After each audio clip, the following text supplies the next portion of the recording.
আমাদেরকে শয়তান একটা প্রবোধ দেয়, এই ভিডিওগুলো আমরা দেখি ফেসবুক ইউটিউব আর স্কিপ করে চলে যাই, উপরের দিকে টেনে আমরা স্ক্রল করে চলে যাই। শয়তান আমাদেরকে বলে তোমার কি করার আছে, তুমি একটা সামান্য, একে তো বাংলাদেশ মতো একটা ছোট্ট দুর্বল দেশ, আবার সে দেশের একজন অতি সাধারণ একজন নাগরিক, একজন নগণ্য মানুষ, তুমি এই আন্তর্জাতিক সমস্যার সমাধান করার মতো ক্ষমতা তো তোমার হাতে নাই, তোমার কি করার আছে? সো তুমি একটু আল্লাহর কাছে দোয়া করো, বাস। আমি একটু দোয়া করে ওটাকে স্কিপ করে আর একটা ঝাঁকানাকা কোনো ভিডিওতে আমি ডুবে যাচ্ছি। এই না আমাদের অবস্থা? আসলে কি তাই? আমি তো তা মনে করি না। এটা শয়তান আপনাকে মিথ্যা কথা বলে, আপনাকে মিথ্যা সান্ত্বনা দেয়। শয়তান বলে তোমার কিচ্ছু করার নেই। কি বলেছে? আপনার কিছু করার নেই। আপনার যে কত কিছু করার আছে সেটা আপনি নিজেও ভাবেন নাই।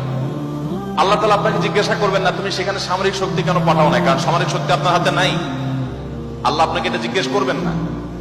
আল্লাহ আপনাকে বলবেন না তুমি মানবিক সহায়তা নিয়ে শত শত হাজার হাজার টন কেন খাবার পাঠাও নাই সেখানে, কারণ এই ক্ষমতা আপনার হাতে নাই। আল্লাহ এটা জিজ্ঞেস করবেন না।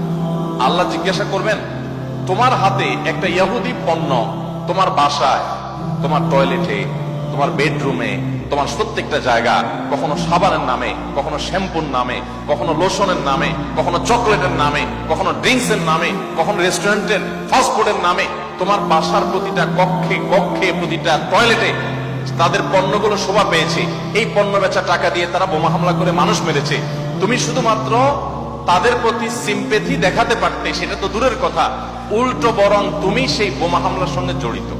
তুমি জেনে হোক আর না জেনে হোক, তুমি বুঝে হোক আর না বুঝে হোক, তুমি কিন্তু সেই বোমা হামলার সাথে জড়িত।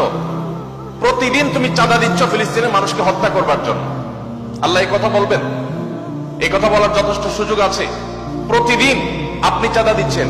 আমি একটা পেস্ট কিনতেছি না, আমি একটা বোমা হামলার জন্য টাকা ইনভেস্ট করছি বা চাঁদা দিচ্ছি।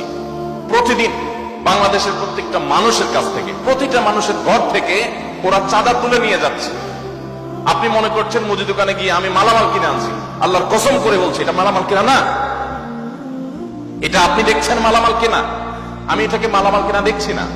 আপনি দেখছেন আপনি পেপসি বা কোকা কোলা বা সফট ড্রিঙ্কস এদের যেগুলো আছে সেগুলো আপনি ডক করে গিলছেন। আমি দেখছি সেগুলা লাল কালারের ওই পেপসি না, এগুলো হলো ফিলিস্তিনের মানুষের রক্ত। আপনি দেখছেন সেগুলো হয়তো কোক, আমি দেখছি সেগুলো রক্ত। বাংলাদেশের মানুষ এরকম ভুলো জাতি পৃথিবীতে আরেকটা আছে কিনা আমি জানি না। আমরা খুব দ্রুততার সাথে ভুলে যাই। আমরা কাউকে মাথা তুলতেও দেরি করি না, আবার মাথা থেকে আছাড় দিতেও আমরা দেরি করি না। এটা আমাদের একটা দুর্বলতা। আমাদের এই দুর্বলতাটা আমাদের কাটিয়ে ওঠার চেষ্টা করা দরকার। আমরা কয়দিন খুব জোরে সোরে বয়কট করে এরপরে আবার আমাদের সবকিছু সয়ে যায়। এক ভাই খুব চমৎকার বলেছেন, আমরা মানিয়ে নিয়েছি শোক, আবার উদরে ঢালছি ক্ষোভ। আপনি নামাজ পড়তেছেন, আপনি সিজদা করতেছেন, আপনি অনেক কিছু করতেছেন, দিন শেষে আপনি মুসলমানদের হত্যার সঙ্গে জড়িত। আপনি নিরীহ মা শিশুগুলোকে হত্যার সাথে জড়িত, আপনি জানছেন না।